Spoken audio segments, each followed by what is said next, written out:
नमस्कार. शासन 4 यूट्यूब चॅनलवर आपलं सर्वांचं खूप खूप स्वागत आहे.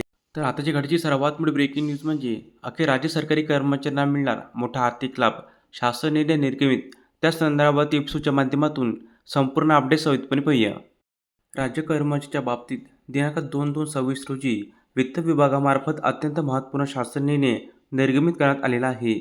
सदर शासन निर्णयानुसार नमूद करण्यात आले आहे की दिनांक 1/1/26 ते दिनांक 31/12/26 या कालावधीमध्ये राज्य शासकीय गट विमा योजनेचे सभासद संपुष्टात येणाऱ्या कर्मचाऱ्यास बचत निधीचे लाभ प्रदान करण्यासाठी परिगणितीय तक्ता सदर निर्णयामध्ये जोडण्यात आलेला आहे. सदर दर्शविण्यात आलेली प्रति युनिटकरिता बचत निधीची संचित रक्कम प्रदान करण्यात यावी असे नमूद करण्यात आले आहे. तसेच मंत्रालयातील सर्व विभाग तसेच मंत्रालयीन विभागांना प्रशासकीय नियंत्रणाखालील विभाग प्रमुख आणि कार्यालय प्रमुखांनी दिनांक 1/1/26 पासून राजीनामा, सेवानिवृत्त अथवा सेवेत असताना मृत्यू पावलेल्या व इतर काही कारणाने गटविमा योजनेचे सभासदत्व संपुष्टात येणाऱ्या कर्मचाऱ्यांना अधिकाराच्या वारसांना सदर नमुने देयक होणारी बचत निधीची रक्कम प्रदान करण्याचे निर्देश देण्यात आले आहे.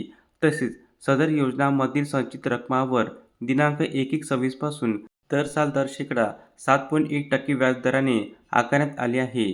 राज्य शासकीय कर्मचारी गटविमा योजना 1982च्या विमा निधीमधील संचित रकमावर दर साल दर शेकडा 4% दराने कोणताही बदल झालेला नसल्याने याच दराने विमा निधीमधील संचित रकमावर व्याजाची आकारणी करण्यात यावी असे नमूद करण्यात आले आहे. धन्यवाद.